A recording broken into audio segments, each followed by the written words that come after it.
Welcome to జనమాట. నేను మీ చంద్ర. వచ్చే ఎన్నికల్లో గెలిపే లక్ష్యంగా అన్ని పార్టీలు ముందుకెళ్తున్నాయి. ఇదే నేపథ్యంలో జగన్మోహన్ రెడ్డి గారు వచ్చే ఎన్నికలకు ఎలాంటి మేనిఫెస్టో రూపొందించబోతున్నారు, ఎలాంటి హామీలు ఇస్తున్నారు అనే చర్చ అయితే జరుగుతుంది. అయితే ఈ నెల 18వ తేదీ సిద్ధం సభ అనంతపురం జిల్లాలోని రాప్తాడు నియోజకవర్గంలో ఏర్పాటు చేశారు.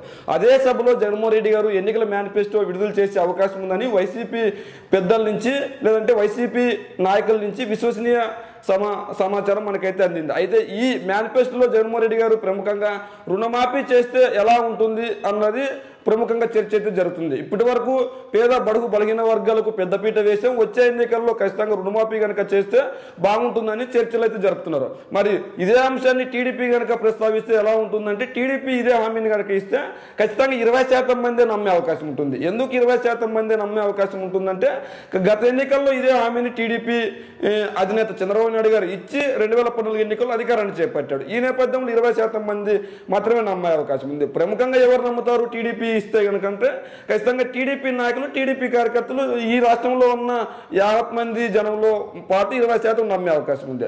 ఇదే హామీని జగన్మోహన్ రెడ్డి గారికి కనుక ఇస్తే ఖచ్చితంగా 70% నమ్మే అవకాశం ఉంది. ఎందుకు 70% నమ్మే అవకాశం ఉందంటే, జగన్మోహన్ రెడ్డి గారు 2019 ఎన్నికల్లో ఏవైతే హామీలు ఇచ్చారో దాదాపు 99.99% నెరవేర్చిన దాఖలాలు ఉన్నాయి.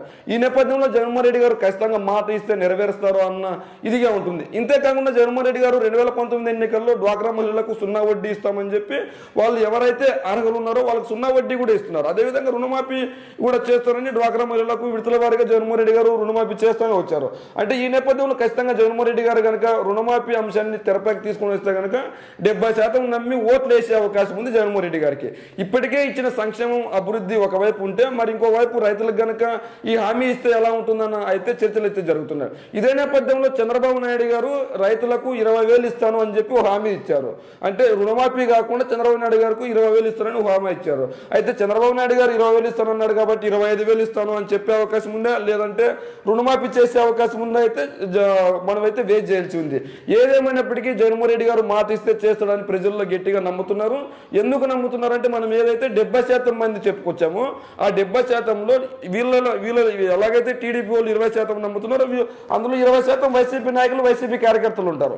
మిగిలిన 50% పేదలు, రైతులు, బీసీలు, ఎస్టీలు, మైనార్టీలు, ఇలా అన్ని సామాజిక వర్గాలు 50%. 50 + 20 కలిస్తే 70%. అంటే ఇక్కడ మేనిఫెస్టో సిద్ధశుద్ధిగా అమలు పరిచేది ఒక జగన్మోహన్ రెడ్డి గారు మాత్రమే అని చెప్పి ప్రజలు జగన్మోహన్ రెడ్డి గారిపై నమ్మకం పెట్టుకుంటారు. మరి ఈ నేపథ్యంలో ఇప్పటికే చాలా సర్వే సంస్థలన్నీ వైఎస్ఆర్ కాంగ్రెస్ పార్టీ ఘన విజయం సాధించబోతుందని చెప్తున్న తరుణంలో జగన్మోహన్ రెడ్డి గారు కనుక రుణమాఫీ చేస్తానని చెప్తే ఖచ్చితంగా అఖండ మెజార్టీతో గెలిచే అవకాశం ఉంది. ఇదే నేపథ్యంలో తెలంగాణలో కావచ్చు, కర్ణాటకలో కావచ్చు ఆల్రెడీ అమలులో ఉంది ఏ పథకం, మహిళలకు బస్ ఫ్రీ అని.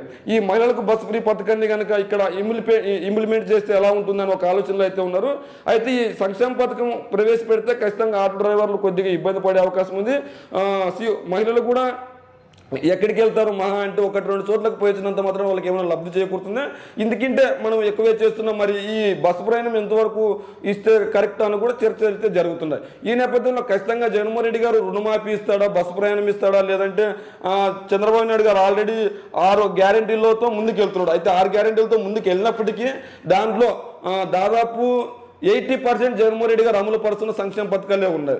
మరి జగన్మోహన్ రెడ్డి గారు సంక్షేమ పథకాలను వీళ్ళు 6 గ్యారెంటీ పేరుతో తీసుకొని వచ్చారు. మరి జగన్మోహన్ రెడ్డి గారు ఇప్పటి వరకు సంక్షేమానికి పెద్దపీట వేశారు, అభివృద్ధికి పెద్దపీట వేస్తూ వచ్చారు. మరి వచ్చే ఎన్నికల్లో గెలవాలి అంటే ఈ సంక్షేమ పథకాలను చూసి ఓట్లు వేయండి అని అడుగుతారా, లేదంటే ఇంకా కొద్దిగా ఎక్కువ అడుగుతారా? అయితే 2004లో రాజశేఖర రెడ్డి గారు అధికారంలోకి రావడానికి చాలా వాగ్దానాలు అయితే ఇచ్చారు. వాటిని అన్నింటినీ నెరవేర్చి 2009లో రాజశేఖర రెడ్డి గారు ఎన్నికలకు వెళ్ళారు.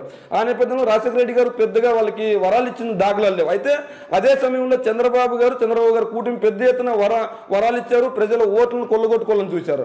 ఈ నేపథ్యంలో ప్రజలు నమ్మి చంద్రబాబు గారికి ఓటేస్తారు అనుకుంటే చంద్రబాబు గారికి హ్యాండ్ ఇచ్చి రాజశేఖర రెడ్డి గారికి ఆ రోజు 2009లో అధికారాన్ని కట్టబెట్టారు. ఇదే నేపథ్యంలో 2019 అధికారంలోకి రావడానికి జగన్మోహన్ రెడ్డి గారు నవరత్నాల పేరుతో ముందుకెళ్లారు. మరి ఆ సంక్షేమ పథకాలన్నీ నెరవేర్చారు. ఖచ్చితంగా ఆ సంక్షేమ పథకాలను చూసి ఓటేయని అని అడుగుతారా, లేదంటే 2024 ఎన్నికల్లో కొత్త హామీలతో ముందుకు వస్తాడు అనేది మనం వేచి చూడాలి. ఏదేమైనప్పటికీ 2024 ఎన్నికలకైతే అన్ని పార్టీలు సన్నిద్ధం అవుతున్నాయి. మరి వచ్చే ఎన్నికల్లో ఏ పార్టీ మేనిఫెస్టో ఇచ్చిన హామీలు నెరవేర్చే అవకాశం ఉందో మీ కామెంట్ రూపంలో తెలియజేయండి.